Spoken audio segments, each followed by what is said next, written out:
आज भी आपको कह सकता हूँ कि कमलियाँ अभी भी आ रही है। कुछ चेक भी आते हैं तो अच्छा लगता है। लोग जिसकी बड़ी हाजत है उसकी संख्या भी कोई छोटी नहीं है, बड़ी तादाद है। लेकिन जिस रफ्तार से वो कमली और दूसरी चीज़ें आ रही है, तो मैं उम्मीद करता हूँ कि जाड़े के दिनों में किसी को बगैर कमली के या तो उड़ने का कुछ भी इंतजाम न हो, इस तरह से रहना नहीं पड़ेगा। मैंने देखा है कि सरदार पटेल ने भी एक निवेदन तो निकाल लिया है कि जिसमें भी उन्होंने लोगों से भिक्षा मांग ली है। बताता है कि अगर हम हुकूमत की ओर देख कर बैठे तो काम निपट नहीं सकता है, हुकूमत उसको पहुंच नहीं सकती है। तो अच्छा ही है कि उन्होंने भी निकाला है।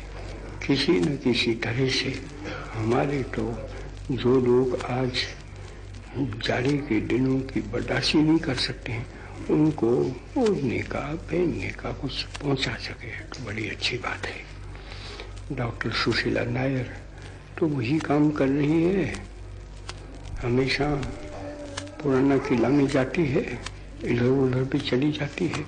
आज चली गई है कुरुक्षेत्र में, क्योंकि कुरुक्षेत्र में एक वो नई शिविर बन गई है और वहाँ सब इंतजाम तो कर तो रहे हैं, लेकिन नहीं हो सकता है। वो तो बड़ी डॉक्टर है और उनके साथ एक दूसरी डॉक्टर भी मिल गई है, तो दोनों चले गए और उनके साथ दूसरे तो गए ही हैं, जैसे कि मिसेस मठाई गई है और दूसरे भी, कि उन लोगों को जितनी इमदाद पहुंचा सकते हैं वो पहुंचाया जाए। कल मैंने आपसे हिंदुस्तानी के बारे में बात की थी। अब उस बारे में काफी लोग मुझको लिख रहे हैं कि ये काम तुम कैसा भद्दा कर रहे हैं। मैं तो नहीं मानता कि मैं जो काम कर रहा हूँ वो भद्दा है, लेकिन मैं समझता हूँ कि हिंदुस्तान के लिए, यूनियन के लिए बड़ा अच्छा काम कर रहा हूँ और उससे उसकी खिदमत होती है। लेकिन वो लिखते हैं तो यूँ कि आखिर में जो हिंदुस्तानी का सिलसिला भी चला, तो वो भी ऐसे ज़माने में चला कि जिस वक्त हम कुछ गिरे हुए थे, गुलामी में थे। वो भूल जाते हैं कि जो लोग यहाँ आए वो आए तो चढ़ाई करने के लिए, लेकिन रह गए मुल्क में, मुल्क के बन गए और उस मुल्क में किस तरह से जीवन बसर हो सकता है वो उन्होंने सोचा। तो उसमें से पीछे ये सचमुच तो उर्दू निकली। पीछे वो चलते चलते ये हुआ तो मैंने कहा है कि उर्दू को तो ठेस पहुंचा दिया कि जिसमें ठूस ठूस कर वो अरबी फारसी लफ्ज़ डाले और पीछे उसको जामा भी वही पहना दे, उसका व्याकरण वो भी वहीं से ले ले। तो हिंदुस्तानी वो तो ऐसा नहीं है, व्याकरण तो यहाँ का ही है। और उर्दू में जो फारसी लफ्ज़ है, अरबी है, वो बहुत ही दिनों से, बरसों से हम इस्तेमाल करते आए हैं। तो उसको चुन चुन कर निकाल देना हो कोई हमारा धर्म थोड़ा हो जाता है। और जो आए वो पीछे यहाँ रह गए, यहाँ के बने, यहाँ के रीत रिवाज सब ले लिए, तो उसका हमारे आज द्वेष करना वो निजी द्वेष हो जाता है, ऐसा मैं मानता हूँ। लेकिन मैं आज वो बात छेड़ता हूँ, उसका तो दूसरा सबब है, क्योंकि मैंने काफ़ी लिखा है कि हम अंग्रेज का तो ऐसा है कि एक तो अंग्रेजी सल्तनत थी, वो अंग्रेज कभी हिंदुस्तान के होकर तो बैठे नहीं, बैठ नहीं सकते थे। उनका दिमाग ऐसे नहीं चलता था। वो कोई ऐसे थे नहीं कि यहाँ आए तो बस यहाँ के बन गए। हमेशा उन्होंने सोचा कि हम तो बाहर के हैं, बाहर ही पलेंगे, बाहर के रहने वाले हैं, हमारे लड़कों को सबको हम बाहर सिखाई दें। वो नहीं था उस समय, ये तो अंग्रेजों ने दाखिल कर लिया और पीछे अंग्रेजी भाषा को दाखिल कर ली। वहाँ तो कोई ऐसी बात नहीं थी जो उर्दू हुई, वो तो आखिर में वो तो हमारी जो छावनियाँ चलती थी उसमें चलती थी, और उसमें भी काफ़ी तो उसका ढांचा भी बना लिया। वो भी तो जो उस वक़्त भाषा ये चलती थी, जैसे कि अवध चलती थी, या तो उस वक़्त जो दूसरी तीसरी चलती थी, उसमें से उन्होंने सिंचन किया। अंग्रेजी का तो यह हाल नहीं है। तो मैंने कहा कि आज तो हम एक ठीक है कि अंग्रेजी हुकूमत तो हमारे पास चली गई, लेकिन अंग्रेजी भाषा की हुकूमत हमारे ऊपर चले, वो हम पर काबू कर लें। हमारा कारोबार हम बगैर अंग्रेजी के चला न सके तो हमारे हाल क्या होने वाले हैं, और क्या करोड़ों लोग अंग्रेजी सीखेंगे। और अंग्रेजी वो हमारी राष्ट्रभाषा सारे हिंदुस्तान के लिए होने वाली है क्या? मैंने तो बता दिया है साफ साफ कि वो तो कभी हो ही नहीं सकता है। इसमें हम पढ़ने की कोशिश तक न करें, और करते हैं उसमें हमको हारना है। लोगों को कभी वो सिखा नहीं सकते। तो एक भाई, वो तो सज्जन पुरुष है, वो मुझको लिखते हैं, पिछले दूसरे भी लिखते हैं कि तुम तो भूल जाते हैं। आखिर में हिंदुस्तान में जो कुछ भी करता हरता है वो तो अंग्रेजी लिखे पड़े हैं। मैं तो वो भी कबूल नहीं करता। अंग्रेजी लिखे पड़े तो मुट्ठी भर पड़े। ये ठीक है कि कोर्ट दरबार में हम चले जाते तो पीछे वो अंग्रेजी में काम किया क्योंकि उनका वो तो प्रभाव चलता था। उनके तेज से हम भी ऐसा ही समझ के चलो ये सीखे, और पीछे वो राज करता है, वो राजकर्ता की जो भाषा है वो पसंद करता है ऐसा करे।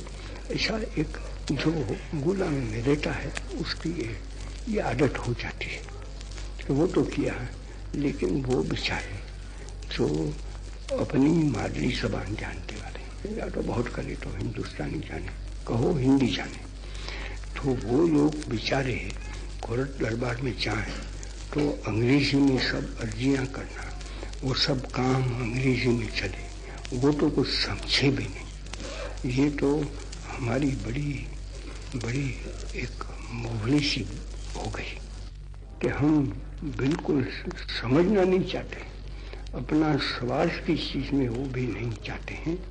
तो इसलिए मैंने वो निकाला कि भाई हमारे अंग्रेजी सल्तनत चली गई तो उसके साथ साथ अंग्रेजी ज़बान को भी जो आज उसको हमने जगह ले ली है, जो जगह के लायक वो कभी हो नहीं सकती है, उस जगह में से उसको निकालो।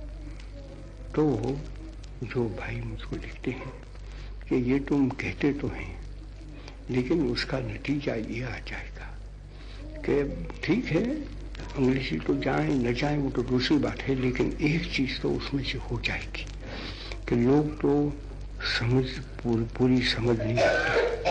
अखबार वो तो अखबार नवीस तो जो कहा है एक आदमी ने उससे उल्टा उसका दिल में चाहे वो ऐसा लिखे, तो उसका नतीजा ये होने का मुझको डर है। वो लिखते हैं क्या डर है उसको कि इसमें से पीछे वो चीज़ वो अंग्रेजों पर उतरने वाली है। आज तो एक हम दीवाने बन गए हैं तो हिंदू और मुसलमान से लड़ाई करे, मुसलमान के साथ बैठ ना सके और मुसलमान का गला काटे। पीछे कैसा भी शरीफ आदमी हो या तो बहुत गरीब एक मजदूरी करने वाला, वो तो मुझको राजकुमारी सुनाती थी, क्योंकि शिमले से कल ही चली आई, कि परसों शायद नहीं, कल ही चली आई मेरा ख्याल है। तो वो सुनाती थी कि शिमले में जो गरीब लोग पड़े हैं, लेकिन क्योंकि वो मुसलमान हैं, इसलिए उसको वहाँ से हटा दो। हटा देने में कितनी तकलीफ की बर्दाश्त करनी पड़ी, जो वहाँ धनिक आदमी पड़े हैं, उसका भी ख्याल नहीं करते हैं। तो ऐसे हम जाहिल से बन गए हैं। और हिंदू का हाल पाकिस्तान में है, तो वो वही शिकायत इसी किस्म की करते हैं। तो वो लिखते हैं मुझको कि ये तो होता है, और वो भी तो एक सिलसिलावार बनता गया, और उसमें से पीछे सबको ऐसा ही लगा कि नहीं, हमारे इस तरह से नहीं होना चाहिए। और हम अभी तो चले जाते हैं कहाँ तक कि बस वो संस्कृत में ये हिंदी है, वही मातृ की वो राष्ट्र की जबान हो सकती है, हिंदुस्तान की बोली हो सकती है। तो उसमें से पीछे ये हिंदू मुसलमानों का भी हो जाता है, वो ठीक तो नहीं है। उसका तो सबब एक दूसरा है, उसमें मैं नहीं जानना चाहता हूँ, लेकिन वो जो कहते हैं वो समझने की बात है। तो वो अंग्रेजी तो यूं भी तो जाने वाली है, क्योंकि लोगों को लग गया है कि हम अपने सूबे की भाषा में काम चलाएंगे, और या तो बहुत करते हैं, तो जिसको हम सारा राष्ट्र की जबान कहें तो हिंदी में, तुम कहते हैं कि हिंदुस्तानी में। तो वो झगड़ा में भी होने वाला ये है, वो उसको डर, और वो डर सही है कि उसमें से पीछे लोगों के दिल में वो घृणा पैदा हो जाएगी, नदामत पैदा हो जाएगी। वो अंग्रेज लोग हैं, उनके लिए वो तो मुट्ठी भर है। अभी वो हुकूमत तो चला नहीं सकते, पड़े हैं थोड़े, वो भी थोड़े दिनों के लिए, थोड़े वर्षों के लिए, लेकिन हम ऐसा तो नहीं करना चाहते हैं कि कोई अंग्रेजियाँ रहे तो बस उसको काटो। ऐसा हमारे दिल में अगर एक वीर भाव, दुश्मनी पैदा हो जाए, तो उनको बहुत खतरनाक बात होने वाली है। और वो लिखते हैं पीछे कि तुम तो यूं भी तो आज परेशान पड़े हैं कि हिंदू मुसलमानों के बीच में झगड़ा करता है, लेकिन पीछे तो तुम रोना शुरू कर दोगे, या तो तुम्हारे दीवाना बनना पड़ेगा। कि अगर ये सब जो करते हैं उसका नतीजा ये आने का है कि हिंदुस्तान में से अंग्रेजी सल्तनत तो चली गई, लेकिन जो बाद में रह गया वो तो बस आपस में झगड़ा, पीछे अंग्रेजों के साथ भी झगड़ा। ऐसे हम बुज़दिल बने और ऐसे हम हो जाएं तो लिखते हैं कि मैं तो ख्याल से भी कांप उठता हूं कि तुम्हारा हाल क्या होगा। एक मुट्ठी भर हड्डी रही है, अभी तो बड़े हो गए हैं, लेकिन बड़े होते हुए भी काम तो छूटता नहीं है तुमसे, खिदमत तो करते रहते हैं। और खिदमत करते करते ये अगर हो गया और लोगों के दिल में ऐसा आ गया कि बस देखो एक उसको देखा तो उसको मारो, तो वैसे तुम्हारे क्या हाल होगा। वो तो मरने वाले हैं, मरना जिंदा रहना वो सब तो खुदा के हाथ में पड़ा है, लेकिन तुम्हारे हाल क्या होने वाले हैं और तुम एक दीवानी से बन जाओगे, परेशानी से, इसका रंज से ही उससे बचाने के लिए मैं तो वो लिखता हूँ। इस तरह से वो लिखते हैं क्योंकि दोस्त है और दोस्ताना तौर से उन्होंने लिखा है। इसे लिखते हैं कि ये तुम कहते तो हैं लेकिन उसका नतीजा देखो तो सही, तो अंग्रेजों को तो छोड़ दो, लेकिन यहाँ एंग्लो इंडियन पड़े उसका क्या होगा। और दूसरे जो एंग्लो इंडियन नहीं है लेकिन माना के गोवा से आते हैं तो उसको तो हम गोवानीज कहकर पुकारते हैं। वो आज तो ऐसा बन गया है कि भले भद्दी सी कुछ भी हो लेकिन अंग्रेजी बोल लेते हैं।